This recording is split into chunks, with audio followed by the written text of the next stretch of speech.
atributnya kita rubah aja. Kita butuh subnets.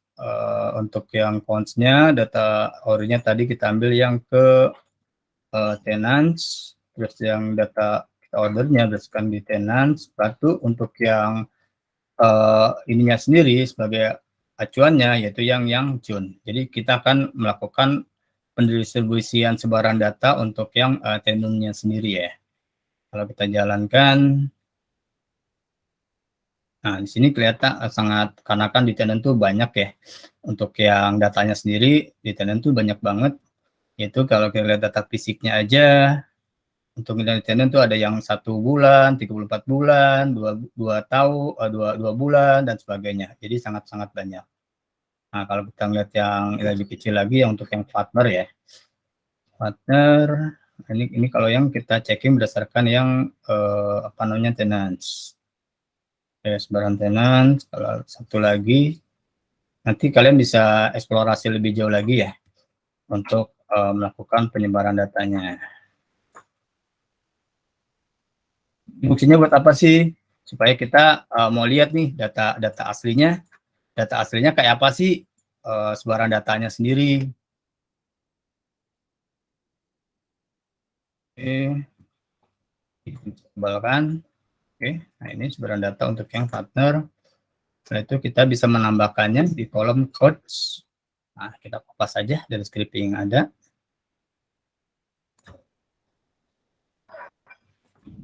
Oke, nah ini kita masuk yang partner.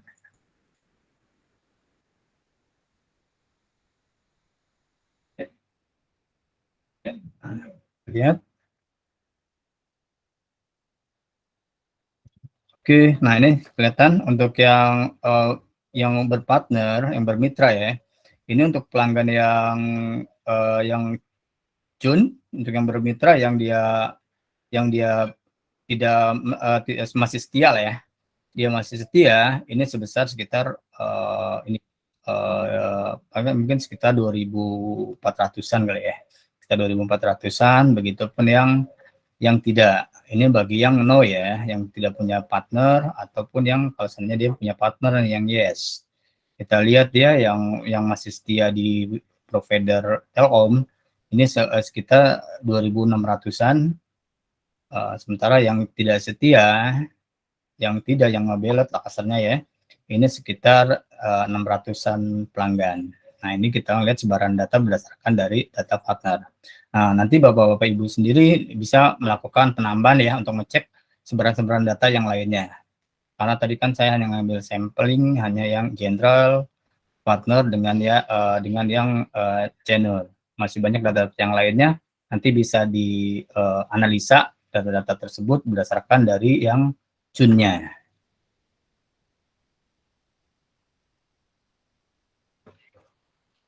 Itu setelah analisa, setelah itu kita coba melakukan ini apa namanya korelasi lah dari masing-masing data mentah tadi itu. Itu data yang ori, data yang mentah. Kita melakukan korelasi, kita sebut dengan namanya korelasi heatmap-nya sendiri. Oke, di sini korelasinya seperti ini. Oh, sorry, ini kamera saya kelihatan nggak? Nyata mati dari tadi ya. Sudah kelihatan nggak? Kelihatan, Pak. Kelihatan, Pak. Saya kira tadi saya hidup. Oke, tapi kameranya kurang cerah ya. Oke, balik lagi ya. Oke, di sini hasil kita berkorelasi ke masing-masing di datanya.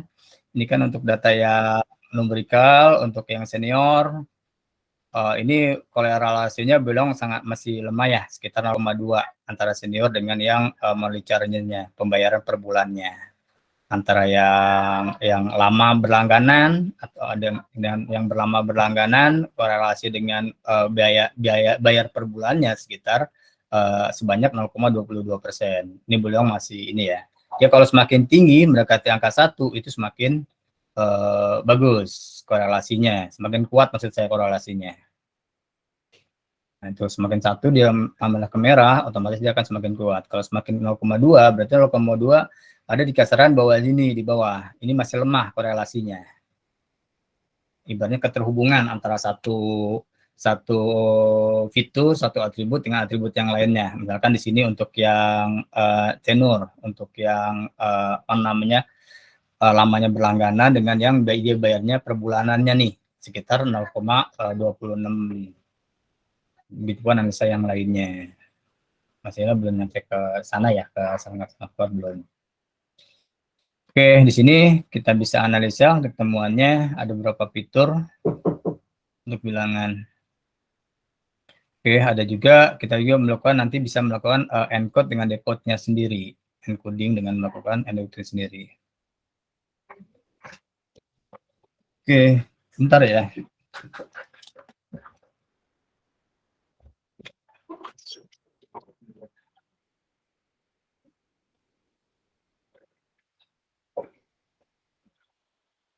Oke, setelah kita melakukan pengolahan data, kita melakukan namanya validasi data. Step selanjutnya itu melakukan validasi data. Data itu kita harus cek lah ya. Ternyata setelah kita hasil analisa tadi, bahwa tuh masih ada data yang none, artinya masih ada data yang hilang. Data yang hilang masih ada, terus status kelasnya boleh bilang berseimbang, karena jumlahnya nggak terlalu jauh antara yang cun, yang dia berlangganan, dan yang dia yang sudah keluar. Semua variabelnya hampir tidak semua keluar ya. Nah, selanjutnya actionnya itu kita coba merubah data-data yang hilang ya. Solusi untuk ininya ya, untuk di validasi data. Nah, langkah yang keempatnya, step skema yang keempatnya, kita menentukan nih objek kita nih. Nah, kalau kan untuk yang fitur yang kita gunakan sebagai inputnya, yaitu yang ke-21 tadi, yaitu dari customer sampai ke monthly. Ini kita sebut sebagai data inputan, sebaran data. Sebaran datanya yang kita analisa nih, berdasarkan dari apa? Keluarannya, dari kelasnya, yaitu di tune-nya. Jadi tune-nya ini sebagai ke output-nya. Sementara untuk yang input-nya, ini atribut dari 1, dari 0 sampai ke 19. Dari customer hingga nyampe ke total chunk-nya sendiri. Itu hasil untuk yang tadi kita untuk menentukan objeknya ya. Setelah itu kita melakukan pembersihan data. Ini masih kita lakukan pembersihan data untuk step yang ke-5-nya. Kita cek apakah ada data yang hilang nggak sini. Nah, ternyata kita lihat data yang hilang ini ada dari masing-masing atribut yang ada. Ini ada 2 atribut nih di tenants sebesar 542 data. Sementara yang di streaming TV ini ada 1665. Yang lain nih masih 0. Berarti yang 0 ini ibaratnya datanya sudah keisi semua. Nggak ada data yang hilang, nggak ada yang data yang kosong lah kasarnya. Kalau di sini berarti ada data yang hilang di 2 atribut, yaitu tenants dengan streaming TV. Nah, setelah kita melihat nih, kita deal lagi, misalkan yang sifatnya kategorikal yang ini, yang streaming TV. Streaming TV kita sebut ke kategorikal. Kenapa kategorikal? Karena kan dia bentuknya adalah bentuk streaming TV itu, kita lihat di atas, contohnya ya. Untuk streaming TV, di atasnya, sini ada lagi. Streaming TV kan isinya ini. Isinya data yang yes, no integer services, dengan no. Ini kita sebut sebagai kategorikal. Kenapa? Karena dalam bentuk string. Nah, sementara untuk yang satu lagi tadi, untuk yang non kategorikal, itu disebut sebagai data yang numerik. Nah, yang ini kan numerik. Untuk yang tenants kan nggak masuk ke kategorikal. Nah, di sini kita lihat tenants itu masuknya ke numerik. Dia tuh dia nggak masuk ke dalam bentuk ke kategorikal. Kita cek di kategorikal, di sini dia nggak ada tenant. Semuanya yang dalam bentuk kategorikal, dalam bentuk string. Itu yang general female dengan male, factor yes and no, itu kita sebut sebagai kategorikal atau string.